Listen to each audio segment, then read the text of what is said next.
brothers in arms on other fronts, you will bring about the destruction of the German war machine, the elimination of Nazi tyranny over the oppressed peoples of Europe.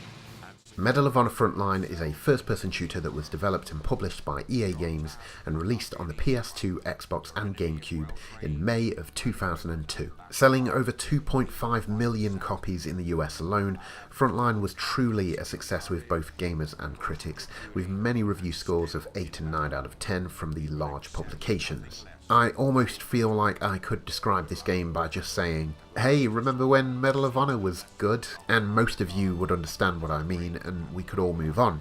But let's dive a little deeper, shall we?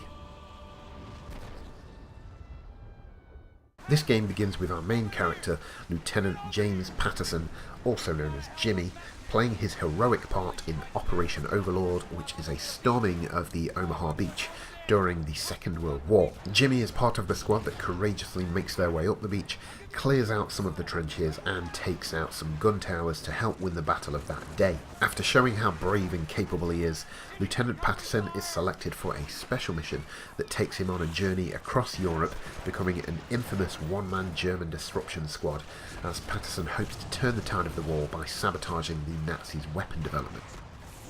The story takes a backseat for the most part. All of the missions do feel like they have a connective through line, but most of the exposition is fed to you through pages of text in between missions instead of cutscenes and voice acting, which is slightly disappointing but not bothersome. While I do wish the plot was more present at times, Frontline shows its quality through its gameplay. This title features 21 fairly short and sweet missions of World War II mayhem that focus on non-stop action, and the game is all the better for it. Missions will generally have a number of objectives that need to be completed before you can exit a level. There are tasks such as destroy the radio station or pick up the document. Nothing mind-blowing, but the objectives provide a little more context to what you're actually trying to achieve from one mission to the next. You have access to the usual range of weaponry from that period, and almost every mission has a tunnel-like focus on keeping you constantly in the firefight, whether it be using a pistol, turret or sniper rifle, and it plays more like an action movie rather than a faithful historic recreation of the war. What I enjoyed most about this game is its variety. Within the first few missions I had stormed a beach, fought through trenches, took control of a small town in France and infiltrated a submarine. There is a clear focus here to keep the player doing something slightly different with each new mission, and it does a great job of holding your interest throughout the campaign. Now, as you'd expect for a shooter released in 2002, the shooting can feel somewhat dated, but it wasn't as big of a learning curve as I expected it to be.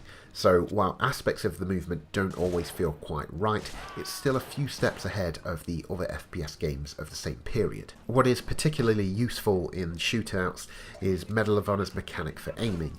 This was before the days of aiming down sights, but Frontline introduces a sort of leaning system that works well once you wrap your head around it. Essentially, whenever you hold down the L1 button, your character will lock into place, and movement of the left stick will see you lean left, right, and you can even crouch and peek your head over obstacles. For an old-fashioned shooter that doesn't feature regenerating health, this lean technique most definitely comes in handy.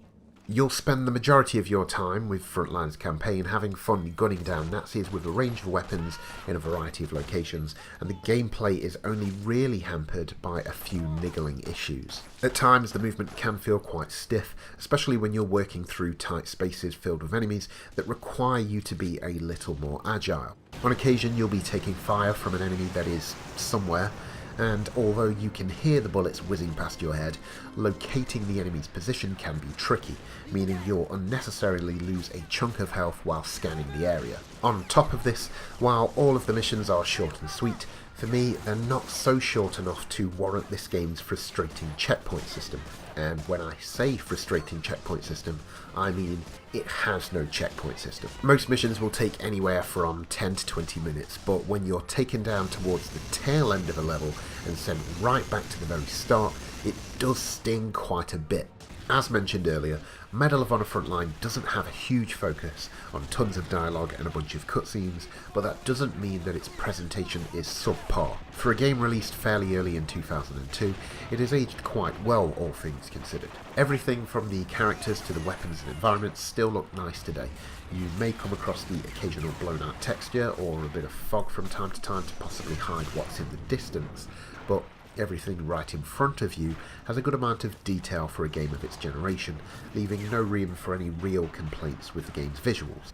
What is also a nice touch is the way the enemies animate when under fire, as they tend to react differently depending on where you shoot them. This isn't a game changer, but these small additions to gameplay really do go a long way. Sound design also turned out great too.